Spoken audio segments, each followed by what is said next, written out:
Bienvenue sur notre chaîne, désolé pour ma voix éraillée, je suis Rico et je vais vous parler de ciné sans tortiller. Cette vidéo sera consacrée à la critique du film Napoléon. Il est sorti le 22 novembre 2023, il est réalisé par Ridley Scott.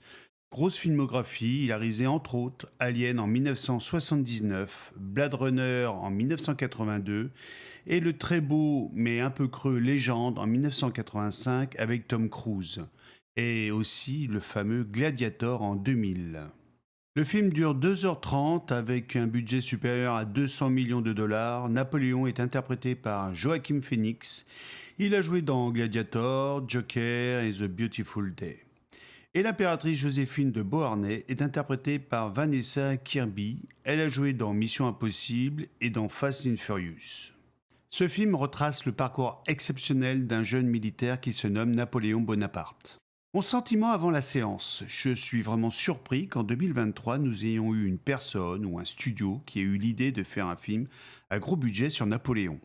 Je pensais à tort apparemment que le sujet avait été épuisé vu le nombre de films, de téléfilms, de documentaires sur lui. Et puis Ridley Scott a réussi l'exploit de faire un Napoléon qui sortira en salle d'une durée de 2h30. Et peut-être nous aurons la chance de voir une version d'une durée de 4h30 sur une plateforme, puisqu'il lui reste pas mal de rush.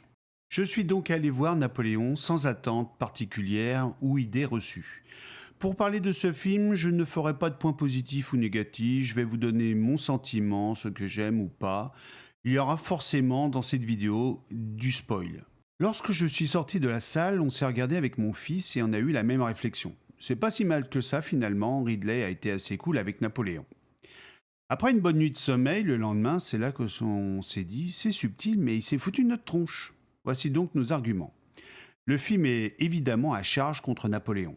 Premier exemple, lors de l'assaut à Toulon, il est très nerveux, il est maladroit au combat, il est en retard pendant le déroulement de la bataille, ça fait pas terrible pour le grand stratège qu'il est.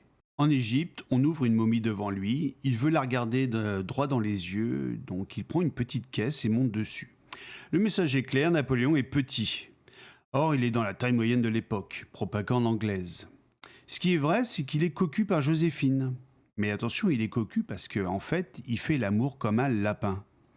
Et ça va très vite un lapin, donc si tu as l'image, voilà, c'est Napoléon. Le mythe en prend vraiment un coup. Ridley oublie, mais ça l'intéresse pas, il oublie de dire qu'il dort très peu, il lit beaucoup, il réorganise le pays, il crée le code civil, il vend la Louisiane. C'est un homme complexe, mais ça, Ridley, il s'en fout. Donc après avoir décrit à peu près le personnage de Napoléon, Ridley nous parle à peu près de l'histoire avec un grand H. Voici quelques erreurs que j'ai constatées. Alors au début du film, Napoléon est présent à Paris pour l'exécution de Marie-Antoinette. Or dans la réalité, il est déjà à Toulon pour préparer l'assaut. Il y a aussi le déroulement et la fin tragique de Robespierre, qui est simplifié dans le film. Dans la réalité, il n'y a pas de tir sur la pyramide, comme dans le film.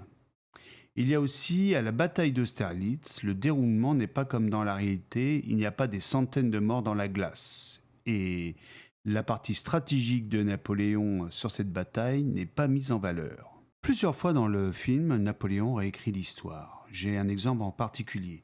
Il dit « J'ai fait brûler Moscou ». Or, c'est les Russes. Et c'est une enfant qui est obligée de rétablir la vérité devant Napoléon. Ridley Scott fait pareil, il réécrit l'histoire, même si la fin est pareille, le chemin parcouru par Napoléon est différent entre la version de Ridley et la réalité. Et ça, c'est pas normal. Sinon, c'est toujours bien filmé, grande maîtrise du réalisateur, le choix de mettre en avant son histoire d'amour avec Joséphine est une très bonne idée. Personnellement, Rico ne conseille pas d'aller voir le film au cinéma. Attends plutôt qu'il passe à la télévision, avec un peu de pub, ça va passer super bien. Pourquoi je te dis ça ? Eh bien tout simplement parce qu'il m'a saoulé avec une description de Napoléon négatif et caricatural, et de toutes ses erreurs historiques. Lorsque je vais voir un film sur un personnage historique, la moindre des choses, c'est que les faits soient justes. C'était une critique à peu près de Rico, merci de m'avoir écouté, un petit pouce bleu ça fait toujours plaisir, merci à nos abonnés et à bientôt sur notre chaîne.